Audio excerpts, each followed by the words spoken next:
welcome.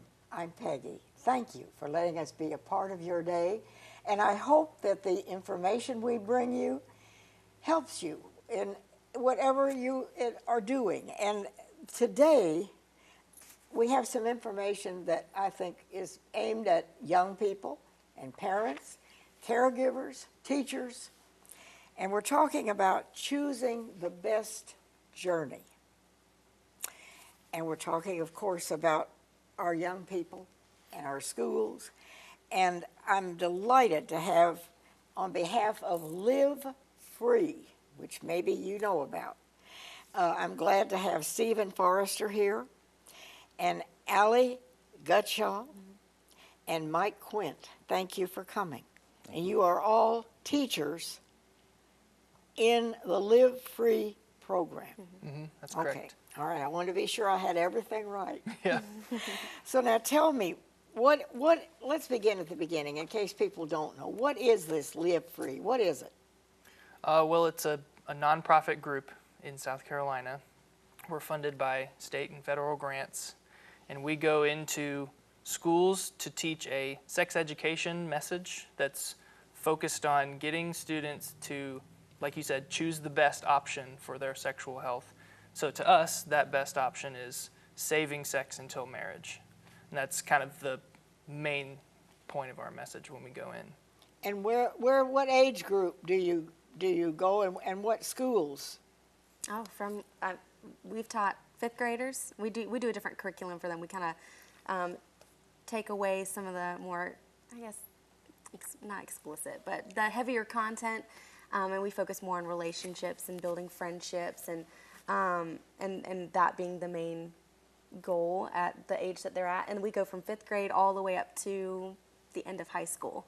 And then we put more content and more of the heavier content in, like STDs, and talking more about high school age. But you really start like about fifth grade level. Yeah, that's the earliest that we typically serve. Primarily, we serve high schoolers, but at some schools, the fifth grade, they include them in a lot of the middle school programs, and so it was interesting to teach them. But primarily, we teach high schoolers and middle schoolers. And what schools, you're not welcome in the public schools? Am I right? Am I being nasty to say that? But Yeah, you really are not welcome in the public schools. Yeah, not yet. Hope to be someday. But as of right now, we're not. So where do you go? Christian schools, private schools? Homeschools, charter schools. Charter schools. Charter schools are also public schools. Yeah. So, but have you been invited into most of these schools? Yeah. So what we do is we contact these schools to see if they would like our service and like what we do and want us to come there. And so they will either confirm and sometimes deny, but a lot of times they do want us to come in if they don't already have some kind of a sex education program. They'll have us come in and serve their school. So we make the first contact, and then they confirm with us.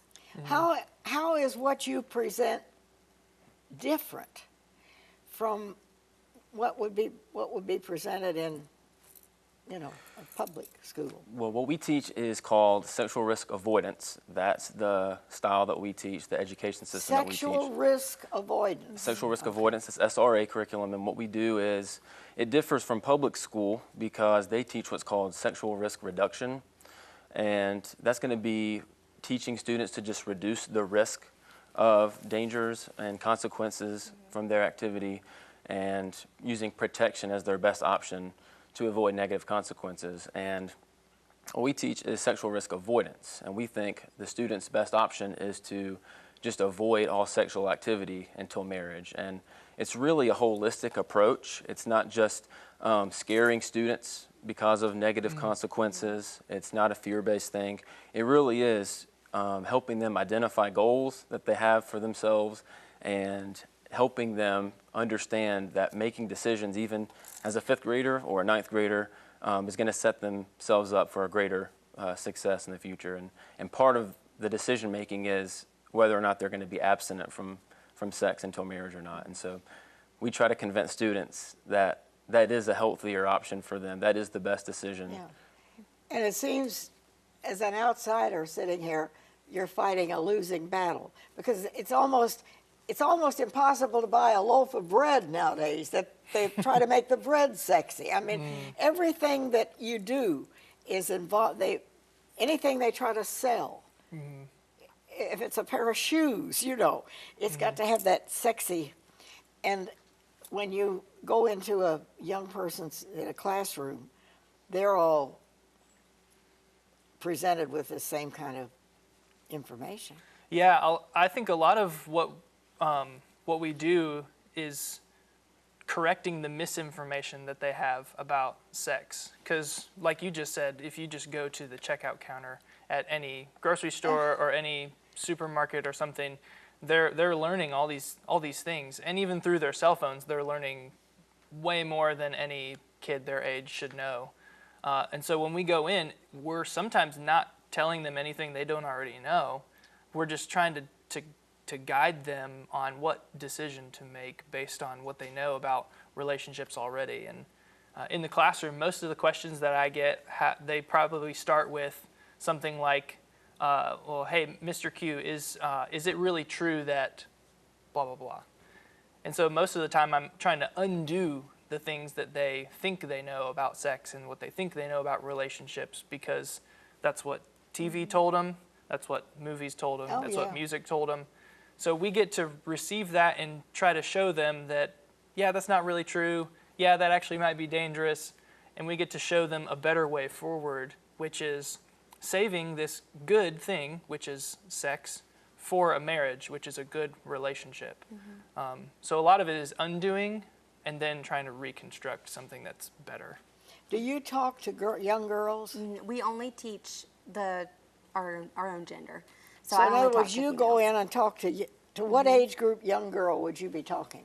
From anywhere from 5th grade all the way up through high school, but typically mostly we serve a 9th or 10th grade arena area of kids. And do you have a chance to really talk with them? Do they ask questions? Oh, yeah.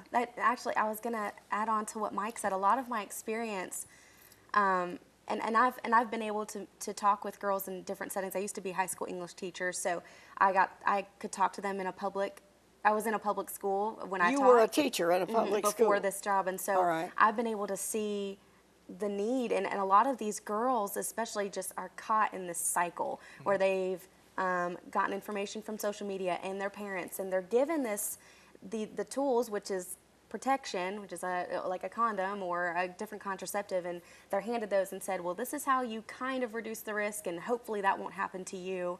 And it's just it's a really depressing, sad cycle of life. Well, I'm just going to end up in the same way or with the same life that my parents have right now, and they don't have this hope. They don't have this, well, here's how you can completely avoid all of that and completely change your life and achieve your goals and have success. And so when we come into the schools, we are able to give that. And a lot of these students have not heard that it is possible to completely avoid stuff like this. And that's so empowering. And we are literally giving them tools that they can use. And if they don't use them right now and make their mistakes now, they can always turn from that and go to a way of abstinence later. But yeah, in the setting that we're in, there's a lot of room for one-on-one conversations and questions, and it's a very vulnerable and open, honest atmosphere when we go into a school, which I love. We are able to make that connection with our students, that we can do that, and I think that's half the battle right there, is making a connection with them. Do you go into like a group?